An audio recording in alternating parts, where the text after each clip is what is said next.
تمام تعریفیں اللہ تبارک و تعالیٰ کے لیے ہیں، جو خالق کائنات بھی ہے، مالک شش جہات بھی، جو احد بھی ہے، صمد بھی ہے، جس کی شان لم یلد بھی ہے ولم یولد بھی۔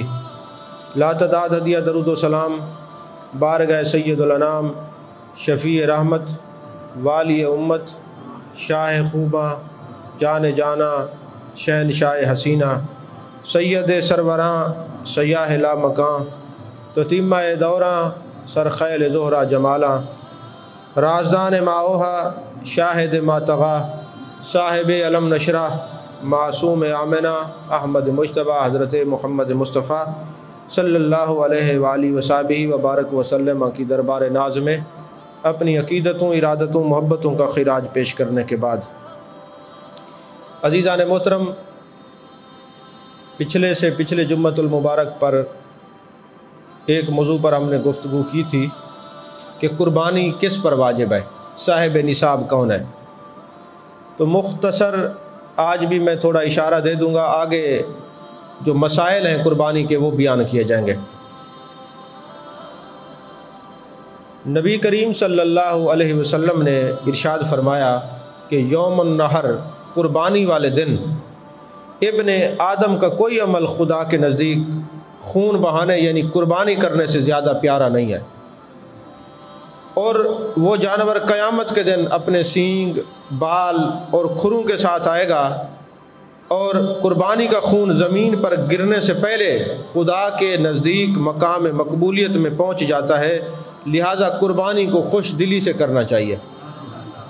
حضرت زید بن ارقم رضی اللہ تعالیٰ عنہ روایت کرتے ہیں کہ صحابہ کرام نے عرض کی، یا رسول اللہ صلی اللہ علیہ وسلم، یہ قربانی کیا ہے؟ تو میرے آقا نے فرمایا، تمہارے باپ حضرت ابراہیم علیہ السلام کی سنت ہے۔ لوگوں نے عرض کی، یا رسول اللہ صلی اللہ علیہ وسلم، اس میں ہمارے لیے کیا ثواب ہے؟ میرے آقا نے فرمایا، ہر بال کے بدلے میں نیکی ہے۔ تو صحابہ نے عرض کی، حضور اون کا کیا حکم ہے، یعنی جانور کے اوپر جو بال ہوتے ہیں؟ تو میرے آقا علیہ السلام نے فرمایا، جانور کے ہر بال کے بدلے میں نیکی ہے۔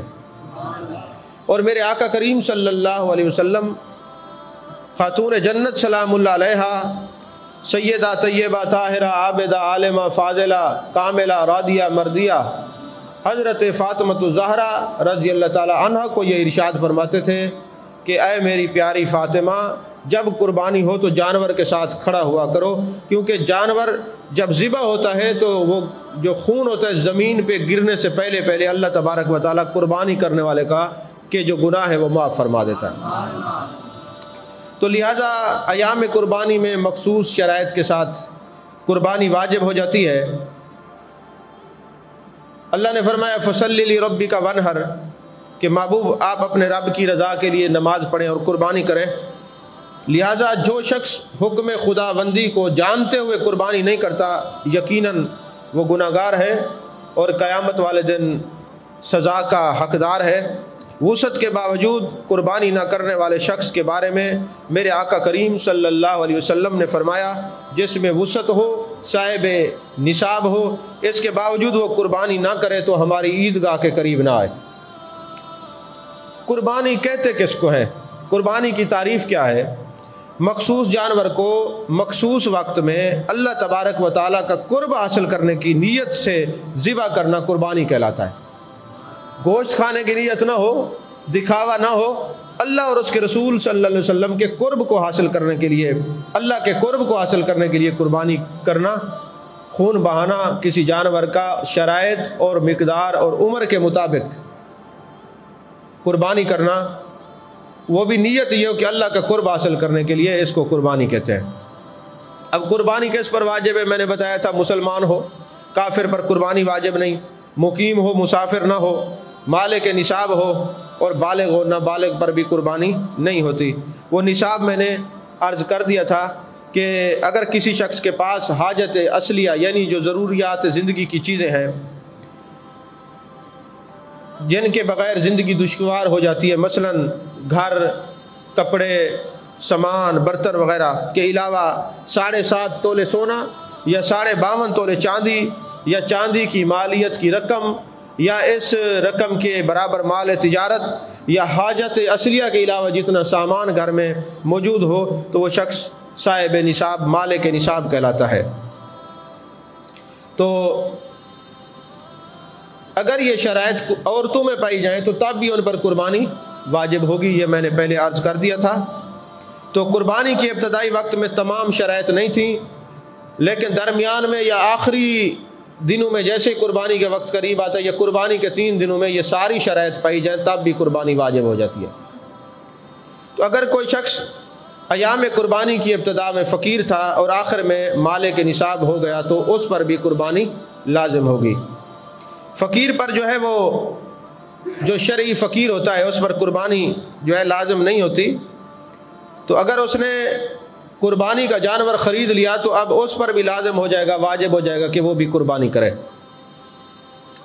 اگر کسی فقیر نے جانور خریدا لیکن خریدتے وقت قربانی کی نیت نہیں تھی، بعد میں قربانی کی نیت کر لی تو اب اس جانور کی قربانی واجب نہیں ہے۔ یہ شرعی فقیر، فقیر کا لفظ جب ہے اس سے مراد شرعی فقیر ہے جو میں نے بتایا تھا۔ اس طرح فقیر کی ملکیت میں ایک بکری تھی، پھر اس نے اس بکری کی قربانی کی نیت کر لی تو اس صورت میں بھی اس پر قربانی لازم نہیں ہوئی۔ تو معلوم ہوا کہ فقیر پر قربانی صرف اس صورت میں لازم ہوگی کہ جب وہ خریدتے وقت قربانی کی نیت کر لے۔ اسی طرح اگر کسی شخص پر اتنا قرضہ ہے کہ ادائیگی کے بعد وہ مالک نصاب نہیں رہتا تو اس پر قربانی لازم نہیں ہے۔ اسی طرح یہ بھی آپ ذہن نشین کر لیں کہ اگر کوئی بندہ مالک نصاب ہے اور اس پر جو ہے مالک نصاب ہے قرضہ ہے تو وہ ادھار لے کے اگر قربانی کرنا چاہے گا تو تب بھی قربانی اس کی ہو جائے گی۔ اس مسئلے کو یاد رکھیں۔ نابالغ کی جو ہے وہ قربانی کرنا وہ واجب نہیں، اگر کوئی نابالغ قربانی کر لیتا ہے تو وہ نفلی قربانی شمار ہوگی۔ اسی طرح کسی دوسرے شخص کی طرف سے قربانی ادا کرنے میں ضروری ہے کہ اس سے اجازت لے لی جائے۔ اگر بلا اجازت قربانی کی گئی تو دوسرے کی طرف سے واجب قربانی ادا نہیں ہوگی۔ البتہ اگر کسی گھر میں یہ طریقہ رائج ہو کہ ہر سال صراحتاً اجازت تو نہیں لی جاتی، لیکن بیوی اور اولاد کو معلوم ہے کہ بیوی کو معلوم ہے میرا شوہر قربانی کرتا ہے اور اولاد کو ہے کہ میرا والد میری طرف سے قربانی کر رہا ہے، تو اس طرح صراحتاً اجازت لینے کی ضرورت نہیں ہے، تو اس صورت میں قربانی ادا ہو جائے گی۔ اسی طرح یہ قربانی کرنے والے کے لیے مستحب ہے کہ ذوالحج کا چاند نظر آنے سے قربانی کرنے تک اپنے بال اور ناخن نہ کاٹے۔ اگر کوئی شخص بال اور ناخن کٹوا دیتا ہے تو اس سے کوئی قربانی میں فرق نہیں ہے، تو مستحب ہے۔ مستحب وہ عمل ہوتا ہے جس کے کرنے سے ثواب ملتا ہے، اگر کوئی نہیں کرتا تو گناہ گار نہیں ہوتا۔ مستحب یہ ہے کہ ذی الحجہ کا جیسے ہی چاند نظر آئے، اس سے چاند نظر آنے سے پہلے اپنے ناخن، اپنے بال، اپنے خط وغیرہ بنوا لے۔ لیکن اگر کوئی بعد میں بنواتا بھی ہے تو اس کی قربانی میں بھی کوئی فرق نہیں آئے گا اور گناہ گار بھی نہیں ہوگا۔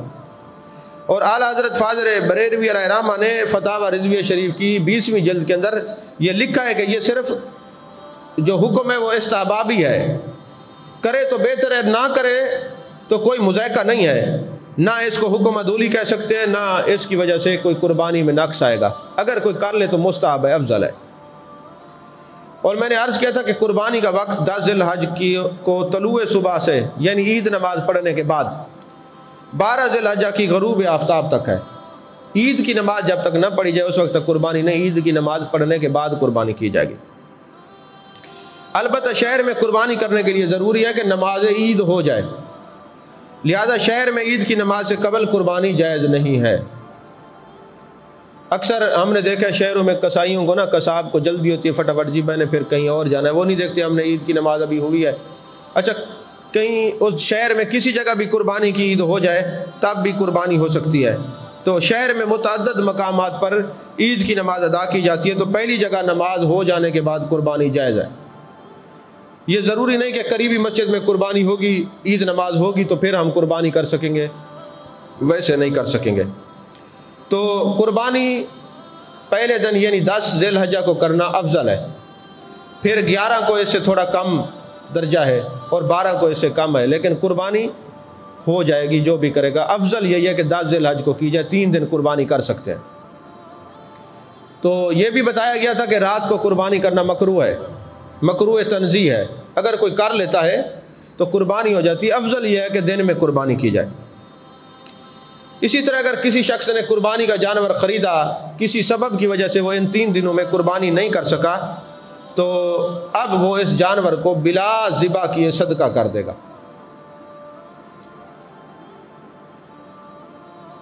اکثر لوگ ہوتے ہیں کہ ان کے پاس لاکھوں روپے ہوتے ہیں اور ان کو مسئلے کا پتہ نہیں ہوتا، تو وہ ایام قربانی میں قربانی کے بدلے لاکھوں روپے صدقہ کرنے کی صورت میں جو ہے وہ لوگوں کو خوش کرنے کی کوشش کرتے ہیں، تو اس سے بھی قربانی کا جو واجب ہے وہ ادا نہیں ہوگا، لہذا ان کو قربانی کرنا ہی لازم ہوگی۔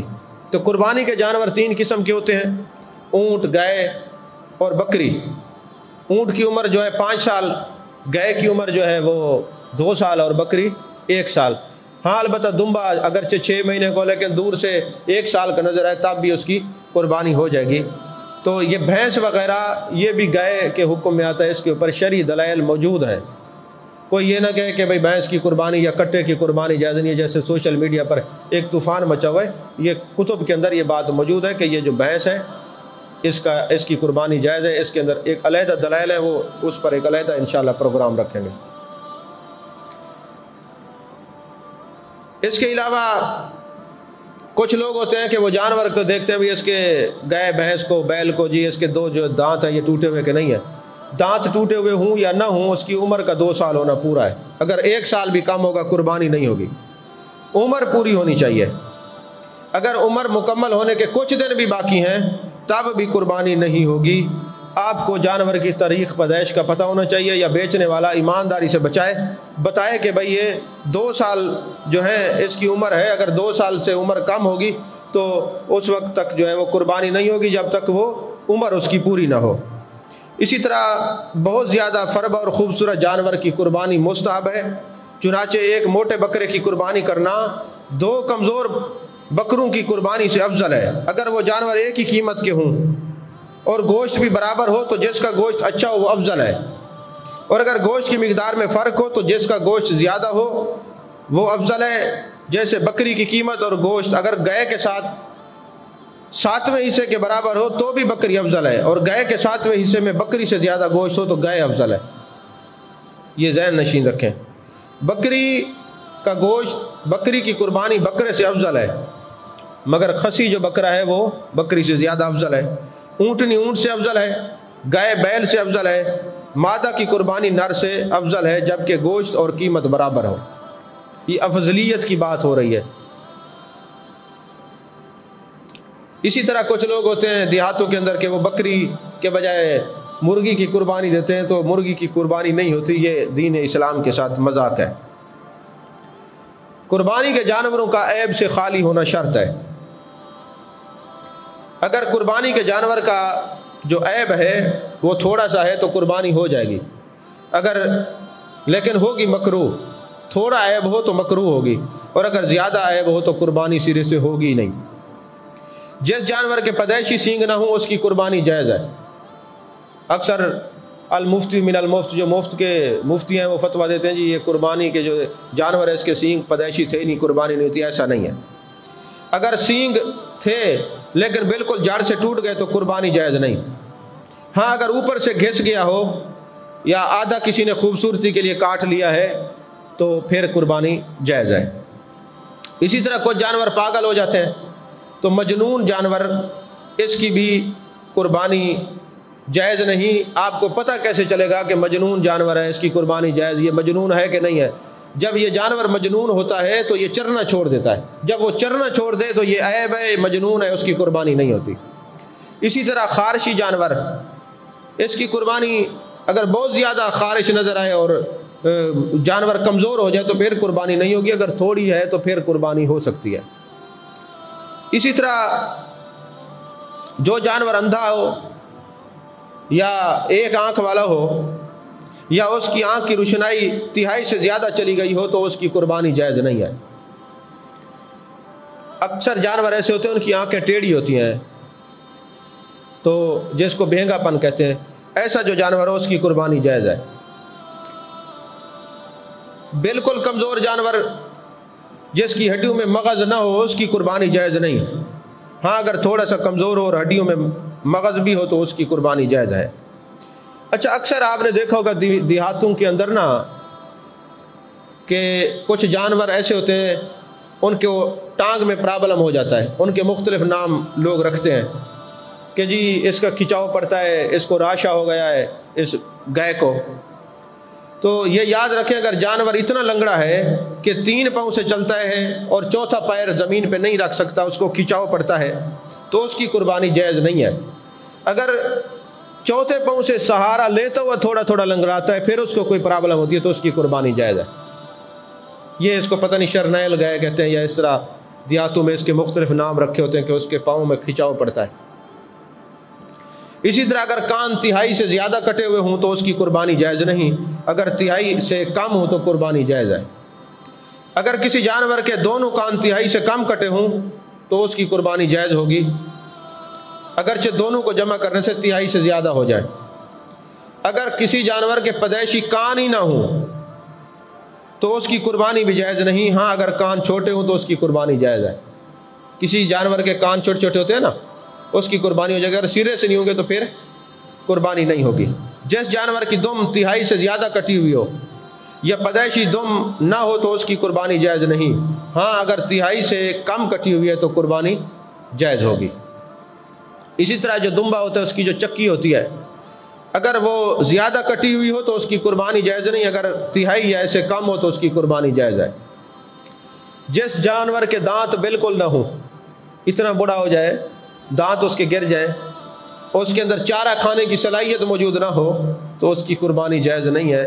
اگر کچھ دانت نہ ہونے کے باوجود چارہ کھانے میں وقت اس کو دقت نہیں ہوتی، وہ کھانا کھا لیتا ہے تو اس کی قربانی جائز ہے. جو کھانا نہیں کھا سکتا یعنی چارہ نہیں کھا سکتا جانور، اس کے دانت بالکل سرے سے نہیں ہے تو اس کی قربانی نہیں ہوگی. جس کے دانت تھوڑے ہیں وہ چارہ کھا سکتا ہے، اس کی قربانی ہو جائے گی. اسی طرح جس جانور کی ناک کٹی ہوئی ہو اس کی بھی قربانی جائز نہیں. جس جانور کی زبان کٹی ہوئی ہو جیسے وہ چارہ نہ کھا سکے اس کی بھی قربانی جائز نہیں ہے. لیکن اگر زبان تھوڑی کٹی ہوئی ہے لیکن چارہ کھا سکتا ہے تو اس کی قربانی جائز ہوگی. جس جانور کے تھن کٹے ہوئے ہوں یا خشک ہو گئے ہوں اس کی قربانی جائز نہیں ہے. سمجھ میں آ رہی ہے بات؟ بکری میں کم از کم 1 اور گائے میں 2 تھن خشک ہو گئے تو اس کی قربانی کرنا جائز نہیں ہے، اس سے قربانی نہیں ہوگی. اسی طرح اگر کسی نے دمبا وغیرہ لیا اور اس کی اون پہلے کاٹ لی یا اس کے بال پہلے کاٹ لیے تو اس کی قربانی تو ہو جائے گی، البتہ جو بال کاٹے اس کو صدقہ کرنا پڑے گا، ذاتی استعمال میں نہیں لے سکتے. اگر کسی مالک نصاب نے بے عیب جانور خریدا اور بعد میں عیب دار ہو گیا تو اس کی قربانی جائز نہیں ہے، اس کے بدلے میں دوسرا جو جانور لے کے وہ قربان کرے گا. ہاں اگر کوئی شرعی فقیر تھا اس نے بے عیب جانور قربانی کے لیے خریدا اور بعد میں وہ عیب دار ہو گیا، جیسے آپس میں لڑ پڑتے ہیں جانور، سینگ توڑ دیتے ہیں یا کوئی مسئلہ ہو جاتا ہے، اب اس پر لازم نہیں ہے کہ دوسرا جانور ذبح کرے بلکہ وہ اسی عیب دار جانور کی قربانی کرے، کیونکہ اللہ فرماتا ہے نا لا یکلف اللہ نفسا الا وسعہا، کیونکہ وہ پہلے ہی شرعی فقیر ہے، اب وہ اس کو کیسے دوبارہ چینج کرے گا. اور اسی طرح اگر کسی نے عیب دار جانور خریدا، اب قربانی سے پہلے وہ صحیح تھا، یعنی کسی نے جانور خریدا اور قربانی سے پہلے وہ بے عیب ہو گیا تو اس کی قربانی جائز ہے. اس کے لیے جائز ہے کہ اب آپ نے شرعی فقیر کو اور مالک نصاب کی جو ڈیفینیشن ہے اس کو ذہن میں رکھیں گے تو پھر سمجھ میں آئے گی. اگر کسی شخص نے عیب دار جانور خریدا اور وقت ذبح وہ عیب دار ہی رہا تو فقیر اس کی قربانی کر سکتا ہے، لیکن غنی پر لازم نہیں ہے، وہ غنی اس کو دوبارہ بے عیب جانور لے کے اس کو قربان کرے گا. اور اگر کوئی جانور بوقت ذبح عیب دار ہو گیا تو اس کی قربانی دونوں کے لیے جائز ہے، یعنی اگر کوئی سینگ کو پکڑ کے اس وقت زمین پہ گرا رہا تھا، سینگ ٹوٹ گیا قربانی کے وقت ذبح کرتے وقت، تو اب وہ دونوں اس وقت قربانی کر سکتے ہیں. ایسا ہوتا ہے نا بعد میں کئی لوگ فون کرتے ہیں جی ہم جانور کو لٹا رہے تھے تو اس کے اندر عیب ہو گیا، اب کیا کر سکتے ہیں؟ تو پھر ہر بندہ تو اس کا مسئلہ نہیں بتا سکتا، تو ایسی صورت میں وہ قربانی اسی وقت کر لے گا، جائز ہوگی. اچھا، جس جانور کے پیٹ میں بچہ ہو اس کو ذبح کرنے سے قربانی ادا ہو جائے گی، لیکن ایسے جانور کو ذبح کرنا مکروہ ہے۔ ایام قربانی میں قربانی سے قبل بچہ پیدا ہو تو اس کو بھی ماں کے ساتھ ذبح کر دیا جائے، یا ماں بچے کو ذبح کرنے میں ترتیب کا لحاظ رکھنا ضروری نہیں، یعنی پہلے ماں کو یا بچے کو، ایسا نہیں ہے۔ اسی طرح ایام قربانی میں قربانی کے بعد بچہ زندہ پیدا ہو تو اس کو ذبح کر دیا جائے، اس کا کھانا بھی حلال ہے۔ اگر مردہ پیدا ہو تو پھر اس کو پھینک دیا جائے، اس کا کھانا جائز نہیں، وہ مردار ہے۔ اور اگر قربانی کے جانور سے بچہ ایام قربانی کے بعد نکلا یا ایام قربانی میں اسے ذبح نہیں کیا گیا تو اب اسے زندہ صدقہ کر دیا جائے۔ یعنی بعض لوگ ہوتے ہیں نا، چھوٹا بچہ بھی اس کو ذبح نہیں کرتے تو پھر وہ صدقہ ہے۔ افضل تو یہ ہے ذبح کر دیں، اگر نہیں تو پھر اس کو صدقہ کر دیا جائے گا۔ اگر کسی نے قربانی کے لیے جانور خریدا اور وہ مر گیا تو غنی پر لازم ہے کہ قربانی کے لیے دوسرا جانور خریدے، اور فقیر پر لازم نہیں ہے کہ وہ دوسرا جانور خریدے، اس کی وہی قربانی ہو گئی۔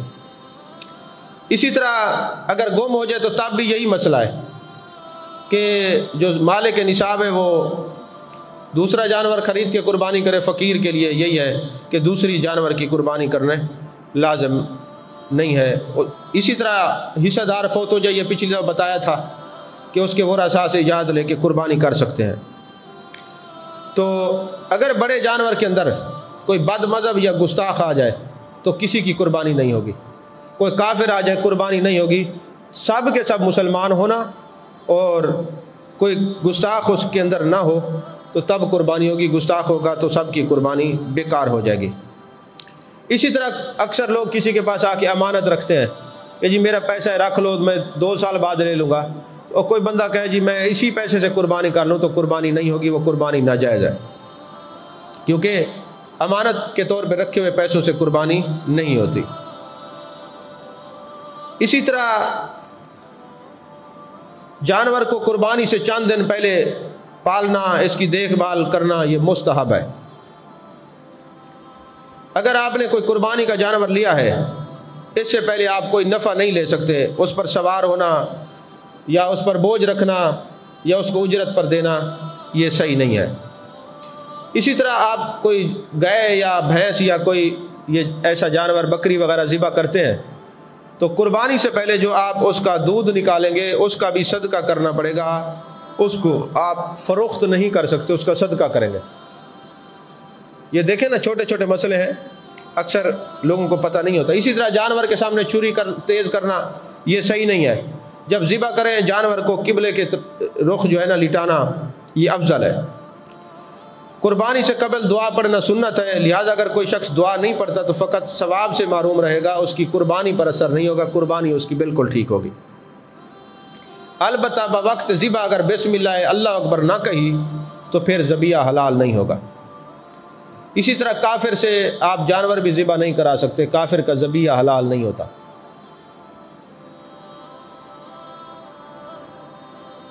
اسی طرح اگر جانور کو خود ذبح کیا جائے تو افضل یہ ہے کہ قربانی کرنے والا خود ذبح کرے، اگر خود ذبح نہیں کرتا تو پھر جو قربانی ہو رہی ہے تو ساتھ کھڑا رہے، یہ افضل یہی ہے۔ باقی آپ مسائل جانتے ہی ہیں کہ جانور کو جب تک وہ مکمل ٹھنڈا نہ ہو جائے، یعنی اس کی روح نہ نکل جائے، اس وقت تک اس کو ذبح نہیں کر سکتے۔ اسی طرح اگر کسی شخص کا بسم اللہ اللہ اکبر پڑھنے کا ارادہ ہو لیکن بوقت ذبح بھول جائے تو اس صورت میں ذبیحہ حلال ہوگا، یعنی اس کے دل میں تو ہے نا، تو لیکن افضل یہی ہے کہ اونچی آواز میں یہ پڑھا جائے۔ اگر کوئی شخص ذبح کرتے وقت اللہ کے علاوہ کسی دوسرے کا نام لے گا تو ذبیحہ حرام ہوگا، حلال نہیں ہوگا۔ اسی طرح جناب والا مسلمان کے ذبیحہ میں لوگ شک کرتے ہیں، یعنی اگر کوئی شخص بلا وجہ کسی مسلمان کے ذبیحہ میں شک کرے کہ بوقت ذبح فلاں شخص نے بسم اللہ اللہ اکبر کہی یا نہ کہی ہے کہ نہیں کہی، لوگ کہتے ہیں نا پتہ نہیں فلاں جو کسائی تھا اس نے نیت پتہ نہیں کی ہے یہ ذبح کرنے والی، بسم اللہ اللہ اکبر پڑھا ہے کہ نہیں پڑھا، تکبیر پڑھی ہے کہ نہیں پڑھی، تو یہ عمل مناسب نہیں ہے۔ اسی طرح بد مذہب سے بھی جانور کو ذبح نہیں کروانا چاہیے۔ اگر ذبح کرنے والا گونگا ہو، اس کی زبان کام نہیں کرتی اور اس نے اندر ہی بسم اللہ اللہ اکبر کہہ دی تو تب بھی ذبیحہ حلال ہے۔ اسی طرح جناب والا جانور کی جو کھال ہے اس کو بھی صدقہ کیا جائے گا۔ کچھ لوگوں کی عادت ہوتی ہے اس کو بیچ کے بہنوں کو دے دیتے ہیں، ہاں بہن شری فقیر ہے تو پھر دے سکتے ہیں، بھائی شری فقیر ہے تو دے سکتے ہیں۔ ایسا نہیں ہے کہ آپ جناب والا رواج کے طور پہ صحیح چلو بھائی کوئی بات نہیں، یہ بہن کو یا ماں کو دیا جاتا ہے، ایسا نہیں ہے۔ تو اسی طرح قربانی کے گوشت کا بھی وہی حکم ہے جو کھال کا حکم ہے کہ آپ اس کو صدقہ کر سکتے ہیں، یہ نہیں ہے کہ بیچنا شروع کر دیں۔ اگر بیچیں گے جو پیسے گئے اس کا بھی صدقہ کریں گے۔ تو کسائی کو قصاب کو اجرت کے طور پہ کھال نہیں دے سکتے۔ قربانی کے گوشت کا کھانا مستحب ہے، یہ مستحب ہے، آپ خود کھائیں گے، یہ نہیں ہے کہ آپ قربانی کریں جی گوشت نہیں کھانا، خود کھائیں گے تو ثواب ملے گا۔ اسلام میں شروع میں نا 3 دن سے زیادہ گوشت نہیں رکھ سکتے تھے، منع تھا، میرے آقا علیہ السلام نے منع فرمایا تھا، لیکن بعد میں آپ نے اجازت دی تھی۔ اگر کوئی بندہ نا قربانی کرنے کے بعد سارا گوشت ہی خود ہی رکھ لیتے تب بھی قربانی ہو جاتی ہے۔ افضل یہی ہے کہ 3 حصے کرے اس کے، ایک اپنے لیے، ایک عزیز و اقربا رشتہ داروں کے لیے اور ایک ضرورت مند کے لیے۔ اسی طرح سوال یہ ہے کہ جو کافر ہیں ان کو قربانی کا گوشت دینا کیسے ہے؟ علماء نے لکھا ہے کہ جو ذمی ہوں ان کو دے سکتے ہیں، حربی کو نہیں دے سکتے، لیکن اس وقت کوئی ذمی نہیں ہے، سب حربی ہیں، کسی کو نہیں دے سکتے۔ قربانی کے بعد اس بات کا خیال رکھیں کہ اگر کوئی بندہ ایک ملک میں رہتا ہے تو دوسرے ملک میں اگر وہ کسی کو وکیل بنا کے قربانی کا کہے گا تو قربانی ہو جائے گی۔ شرط یہ ہے کہ ایام قربانی دونوں ملکوں میں ایک ہی ہوں، سمجھ آئی یہ بات؟ اسی طرح جناب والا عید والے دن جو یہ مشہور ہے کہ عید والے دن روزہ رکھتے ہیں، مستحب یہ ہے کہ قربانی کے گوشت سے آپ کچھ کھائیں اس دن۔ عید الفطر میں تو یہ ہے کہ پہلے کچھ کھا کے جائیں نا عیدگاہ میں، لیکن قربانی کے دن اسی جانور کے گوشت سے کچھ کھانا مستحب ہے، لیکن اس کو روزہ نہیں کہہ سکتے، اس کو روزہ نہیں کہیں گے۔ تو قربانی کے جو جانور ہیں ان کے 7 اعضاء ایسے ہیں جن کو کھانا حرام ہے۔ سب سے پہلے جو خون نکلتا ہے جانور کا، یہ خون حرام ہے، پتا یہ نہیں کھا سکتے، مسانہ نہیں کھا سکتے، اسی طرح نر اور مادہ کی جو علامات ہیں ذکر وغیرہ یہ نہیں کھا سکتے، اسی طرح جانور کے خصیت ہیں کپورے نہیں کھا سکتے، یہ حرام ہے، یہ گناہ بھی ہے۔ جو لوگ اس کو کھاتے ہیں کہ جی بڑا اس سے فائدہ ہوتا ہے، یہ گناہ ہے، کھانا نہیں کھانا چاہیے۔ اسی طرح جو غدود ہیں یہ بھی نہیں کھا سکتے۔ تو یہ قربانی کے مختصر مسائل جو ہیں وہ بتائیں، اگر کسی کا کوئی سوال اور اضافی ہو تو سوال کر سکتا ہے۔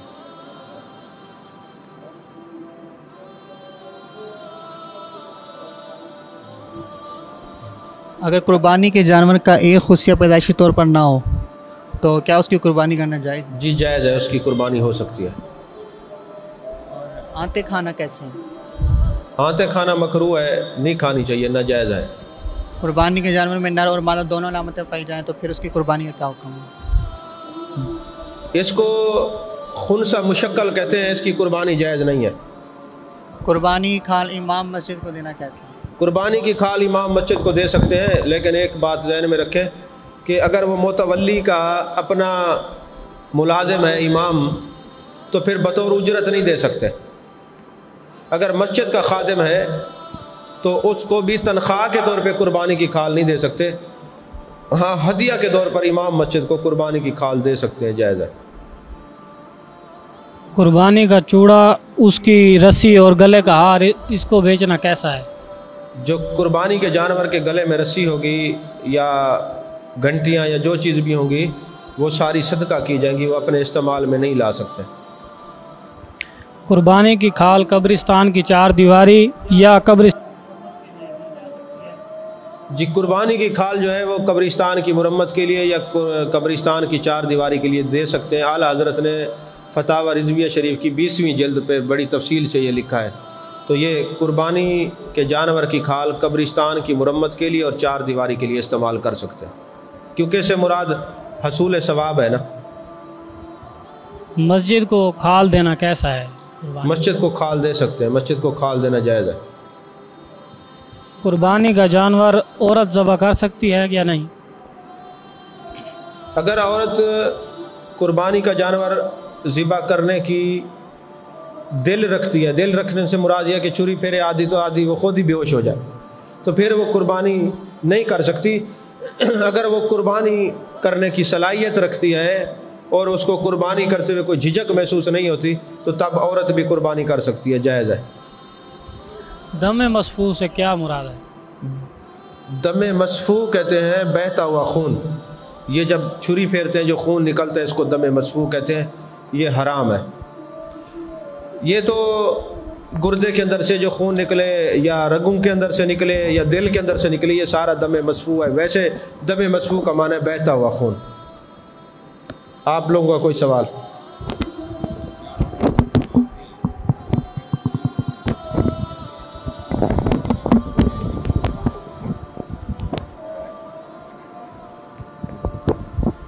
بابا جان، یہ میں پوچھنا چاہ رہا ہوں کہ جو جانور لوگ پالتے ہیں وہ کہتے ہیں جی اسے پہلے تو اس کے سینگ ہوتے ہیں، پالنے کے لیے اسے قربانی کے جانور تیار کرنے کے لیے اس کے سینگ کٹوا دیتے ہیں، نکلوا دیتے ہیں۔ دیکھیں اگر سینگ کا کچھ حصہ 1/3 میں نے یہ مسئلہ پہلے بیان کر دیا ہے، خوبصورتی کے لیے 1/3 حصہ کٹواتے ہیں تو پھر اس کی قربانی ہو جائے گی، یہ پیدائشی سینگ نہ ہو تب بھی ہو جائے گی، لیکن اگر جڑ سے اکھیڑ دیتے ہیں تو پھر قربانی نہیں ہوگی، یہ عیب ہے۔